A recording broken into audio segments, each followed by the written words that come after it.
What's up, YouTube people? It's your boy Patty McNinja, and last week I shared my thoughts on the Shadow of the Erdtree DLC, and TLDR, I really enjoyed it. I had a great time playing the DLC for Elden Ring. Unfortunately, as it turns out, not everybody had a great time playing it. There's a bit of a controversy right now involving the DLC, and of course, since I'm making this video, I want to talk about it. So without further ado, let's rock.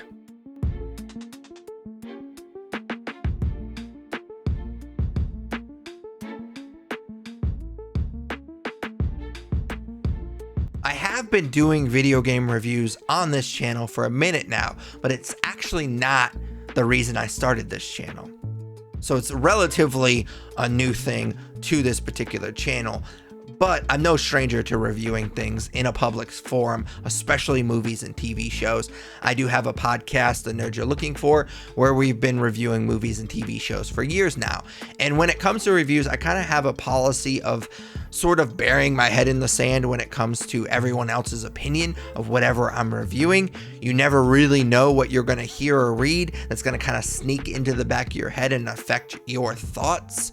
And you may not even do it on purpose. Like I said, it kind of just wiggles into the back of your subconscious, and then it kind of spills out when you're doing your review. So I save myself that headache, and I just don't watch or read anything about what I'm reviewing until I've been able to have an opportunity to give my 2 cents. And that's exactly what I did for Shadow of the Erdtree. But even I couldn't stay away from the noise about the difficulty of this DLC. But I assumed it was just that it was just noise and people were just kind of venting their frustrations, and it was nothing more serious than that. But unfortunately, I was surprised to find out that people were so upset with the difficulty of the DLC that they resorted to review bombing the DLC Steam page. The review bombing got so bad that the reviews actually dipped to the mixed category, which I think is criminal for a DLC this good. I typically wouldn't consider putting a DLC in my favorite games of the year at the end of the year, but I'm seriously considering breaking that rule just due to how good this DLC is. I mentioned this last week, but most studios would consider this DLC basically a full game. But From Software is just built different, and this is a DLC to them when most studios would consider this to be a full game. The review bombing got so bad that Bandai Namco, the publisher of Elden Ring, even tweeted, "This is a suggestion to level up your Erdtree blessings." And I have to admit that that's passive aggression at its finest. Let's set aside how stupid of a practice review bombing is for a second. We'll get to it later. Spoiler alert, it's very stupid. But I'm actually really shocked at how upset everyone seems to be about the difficulty. I mentioned this last week, but I will mention it here as well. Of course the DLC was going to be hard.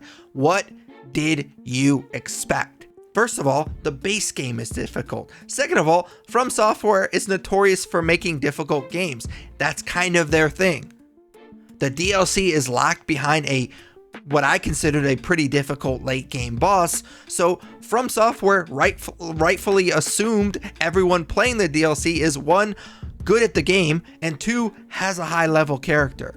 But not only that, but like the publisher mentioned in a tweet earlier, they literally put something in the game in the form of these Erdtree fragments to help make your character more powerful. If you can't beat a certain boss, go explore and collect more fragments, get a higher level. Or better yet, use a summons. At the very least, use it to aggro a tough boss to give you a second to regroup and heal. There's no shame in it. I will never understand why people would rather review bomb a game because it is, quote, too difficult than use something that the developers give you to help you out. To be honest with you, and I don't mean for this to sound like I'm puffing up my chest or anything like that, I didn't think that the bosses were insanely difficult in the DLC. And I will admit, I'm not that good at these games. I'm relatively new to these games. But compared to the base game, I'm not surprised at how difficult these bosses are. Yes, they are difficult, but it's not like it's on a completely different level than the base game. Yes, I talked about how I struggled with Mesmer last week. He can eat a whole bag of dicks. I think the knight at the beginning was kind of a damage sponge, but he's completely optional. Plus, once you do beat him, you get his armor and you kind of understand why he's able to take that damage. I also hated how many mounted bosses there were. Those were pretty annoying. And sure, the last boss, his second face, is absolutely absurd. He can pretty much one-shot you with every move in his second face. So yeah, there were bosses that were difficult. But again, I don't think that they're insanely difficult compared to the base game.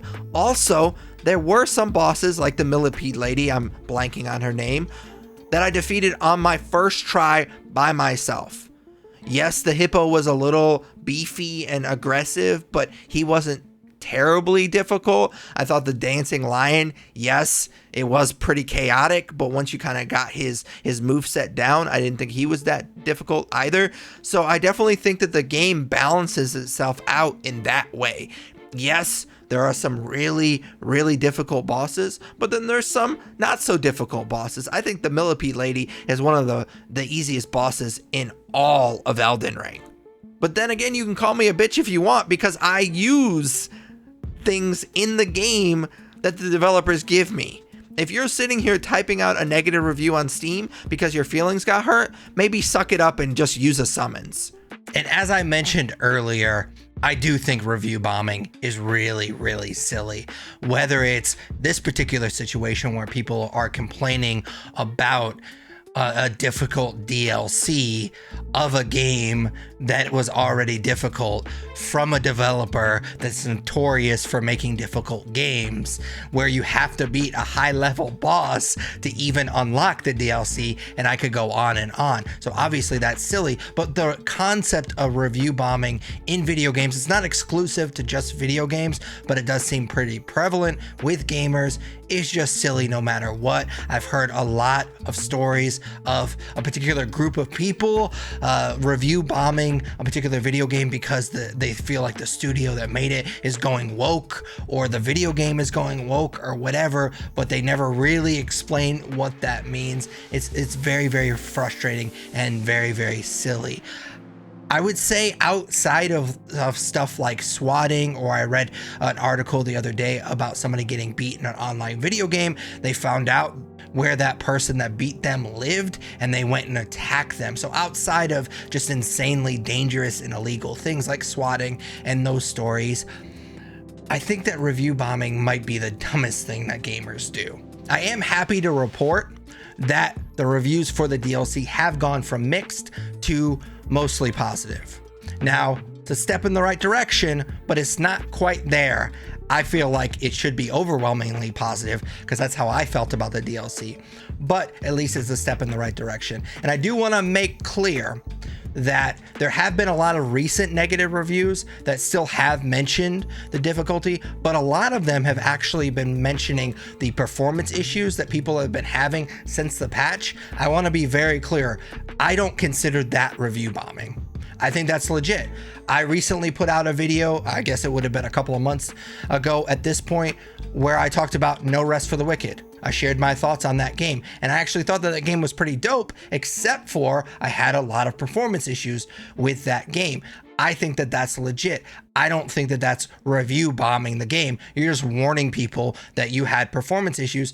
If you buy this game, you might also have similar issues. Now, I personally didn't have those performance issues, but at least I can respect the people that are writing negative reviews for performance issues. I kind of feel like, and I know this is going to be a weird association, but stay with me, it almost kind of feels like a jump scare in a horror movie. I watch a lot of horror movies, and you could always kind of tell when something's about to go down. The music gets real low, the character starts moving kind of slow, and you're just like, okay, something's about to happen. And if something jumps out, and that something is like a ghost or a serial killer or whatever, that's legit. I feel like that's the reviews talking about the performance issues. But if that thing that jumped out is a cat or a picture frame falls off the wall, that's a jump scare. That's what I think of a jump scare. And that's kind of how I feel about these review bombs.